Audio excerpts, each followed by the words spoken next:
कहते हैं कि भाई ठेकेदारी लेनी है तो इस तरह जल चढ़ाओ, अगर और दूसरा काम कोई नहीं बन रहा है तो इस तरह करो। ऐसे ही धीरेन्द्र शास्त्री हैं, आप दो लोग ऐसे हैं जो आज देश में बहुत ज्यादा पॉपुलर भी हैं, आपकी बात सुनी जाती है घरों में भी, सोशल मीडिया से भी लोग सुन रहे हैं, तो वो भी इस तरह की बातें कर रहे हैं, तो क्या इसमें कहीं अंधविश्वास भी है? क्या साइंटिफिक कोई चीजें अपन नहीं मानते? कैसे, फिर से बोलिए। आप कहते हैं अगर ठेकेदारी आपको नहीं मिल रही है कोई काम की, तो उसके लिए इस तरह से अगर आप जल चढ़ाएंगे या इस तरह बरगद के नीचे कुछ करेंगे तो आपको मिल जाएगी। अगर आपका बच्चा नहीं पढ़ रहा तो ऐसा करेंगे तो हो जाएगा, अगर ये काम नहीं बन रहा तो इस तरह बन सकता है।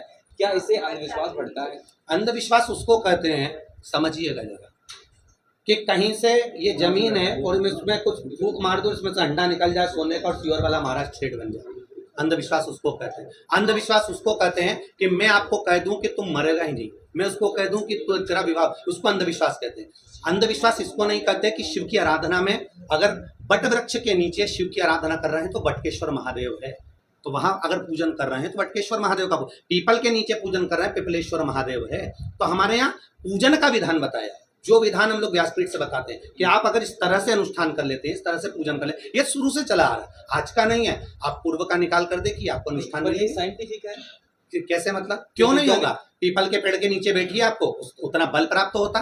आप एक शिवालय में जाकर बैठते हैं, आपकी ध्यान केंद्रितता होती है, शिवलिंग का स्पर्श करते हो, उसमें पूजा उत्पन्न होती है। हर जगह का बेलपत्री के पेड़ के नीचे बैठते हो। आप जाइए कभी शुक्रताल में नक्षत्र वाटिका बनी है, एक एक पेड़ के नीचे बैठने का क्या फल है, उसके नीचे बैठकर कौन सा मंत्र जपा जाता है, उसका फल है। तो ये साइंस के हिसाब से। अच्छा, शिक्षा और धर्म की बात की जाए, पूर्व में स्वैच्छिक दान की पद्धति थी दोनों में, अब निर्धारित निजीकरण हो गया। आपको ठीक लगता है व्यवसायीकरण दोनों चीजों का? देखिए, शिक्षा, पहले तो मैं ये कहूँगा, चाहे शिक्षा हो चाहे धार्मिक आयोजन हो, उसमें किसी ना किसी तरह से लोभन से नहीं होना चाहिए। जहाँ लोभ की वस्तु सम्मुख आ जाती है तो दोनों चीजें सामने आती है कि एक तो हम जिसको जो चीज देने वाले हैं वो उस तक उसको प्राप्त नहीं कर पाते।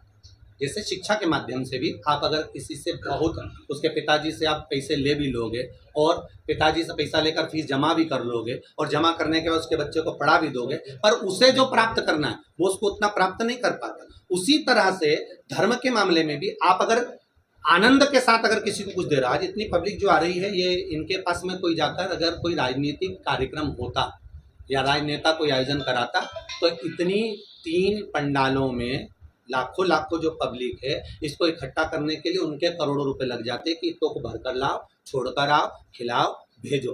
पर ये कहीं ना कहीं धर्म के प्रति लोगों का भाव है कि वो सुधर रहे हैं और किसी न किसी तरह से उनके अंदर अच्छा भाव आ रहा है। जब हम अच्छा देना का प्रयास करेंगे तो वो भी अच्छा ही भाव। श्री शिवाय नमस्तुभ्यम। कथा में लाखों लोग आते हैं, 5-7 दिन में, और इस भीड़ में आप हमेशा ये कहते हैं कुछ लोग सनातन